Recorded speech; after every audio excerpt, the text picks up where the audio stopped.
কোথায় যাচ্ছ? আমরা এখন কৃষ্ণনগর যাচ্ছি। যাই না, মাকে কি বলেছো? মাকে বলেছি ভদ্রেশ্বর যাচ্ছি। ঠিক আছে, গালি গালাগালি মাকে বলে আসিস যেন ভগবান আমাদের দিকে আপনার মাথাটা ঠান্ডা করে কাকিমা জানে ভদ্রেশ্বর।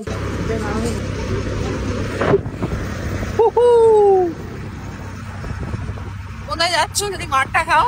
আমরা যাচ্ছি এখন কোথায় যাচ্ছি? কৃষ্ণনগর। যদি মারধর খাই তোমাদের জানাবো আর মা মেরেছে।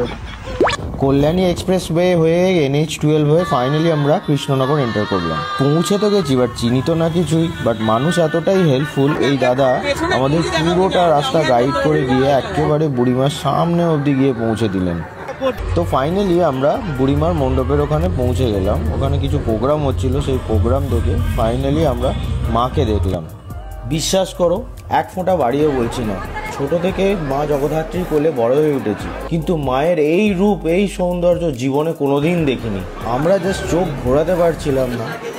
মা এতটাই সুন্দর, এতটাই বিউটিফুল, জাস্ট আসতে ইচ্ছা করছিল।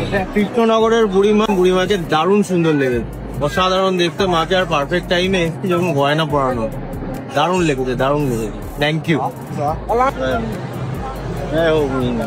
সুন্দরী বুড়িমায়ের প্রচুর গয়না, আর সেই গয়না পরাতে ভোর হয়ে যাবে, কিন্তু আমাদের কাছে অতটা সময় নেই, বাড়ি যেতে হবে। দারুণ লাগলো দেখে। 253 বছর ধরে এই সিস্টেমই চলে আমাদের। আজকের দিনে শুধু একটা দিনই আমাদের পুজো হয়, সপ্তমী, অষ্টমী, নবমী দিন পুজো হবে। করে দশমী পরশু দিন ঘট বিসর্জন মানে করে আমাদের এর উপরে বিসর্জন, মানে অষ্টমীর দিন পুজো করে অস্ত্র শস্ত্র সাজগোজ দিনই আমাদের 3 দিনের পুজো হয় কৃষ্ণগড়ে। সব 3 দিনের, একদিনের পুজো। সপ্তমী, অষ্টমী, নবমী একদিনই।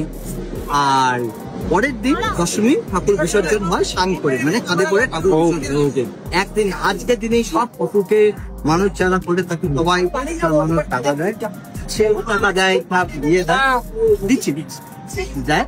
তারপরে আজকে তিনি এখানকার বুড়িমার মেমরি মাথায় নিয়ে আমরা এগিয়ে গেলাম আরেক মায়ের দর্শনে। এখানে এসেও আমরা সারপ্রাইজ, এ তো সম্পূর্ণ নতুন এক্সপিরিয়েন্স। এরকম অদ্ভুত সুন্দর মুখ, এই রকম ধরনের সাজে আমরা কোন জগদ্ধাত্রীকে দেখছি আমরা বুঝতে পারিনি।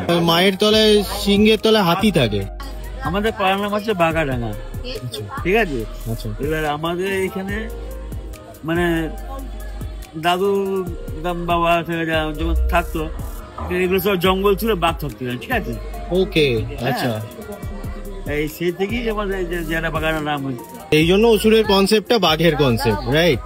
বাগাডাঙ্গা বলে বাগাডাঙ্গা রাখা হয়েছে। আচ্ছা আচ্ছা। আর মায়ের বসার স্টাইলটাও আলাদা সম্পূর্ণ। এটা কি কোনো এর পেছনে হিস্ট্রি আছে এরকম বসার?